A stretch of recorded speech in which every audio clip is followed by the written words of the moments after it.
ഇന്ദുലേഖ. മലയാള സാഹിത്യ നഭസിൻ്റെ തിരുമുറ്റത്ത് ഒയ്യാരത്ത് ചന്തുമേനോൻ കൊളുത്തിവെച്ച ഭദ്രദീപം.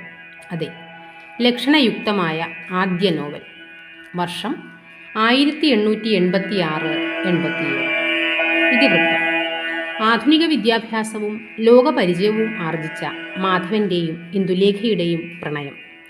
പ്രതിബന്ധങ്ങളെല്ലാം മറികടന്ന് സാക്ഷാത്കാരം നേടുന്ന പ്രണയം. ഇന്ദുലേഖയുടെ നർമ്മബോധം മലയാളി മനസ്സിനെ തെല്ലൊന്നുമല്ല പിടിച്ചു കുലുക്കിയത്. നോവലിൻ്റെ ഒരു ഭാഗത്തുകൂടെ അല്പനേരം. ലേഖയ്ക്ക് കളിഭ്രാന്തുണ്ടോ?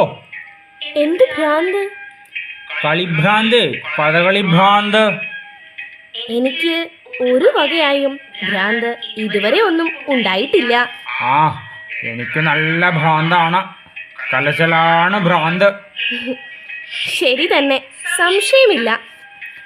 എന്താ ഇന്ദുലേഖ, ഈ വിവരം ഇതിനു മുമ്പ് കേട്ടിട്ടുണ്ടോ? ഇല്ല, ഇപ്പോഴറിഞ്ഞു. ആ, ഞാൻ പറഞ്ഞറിഞ്ഞു അല്ലേ? അതെ, ഇവിടുത്തെ വാക്കുകളെ കൊണ്ട് നിശ്ചയിച്ചു.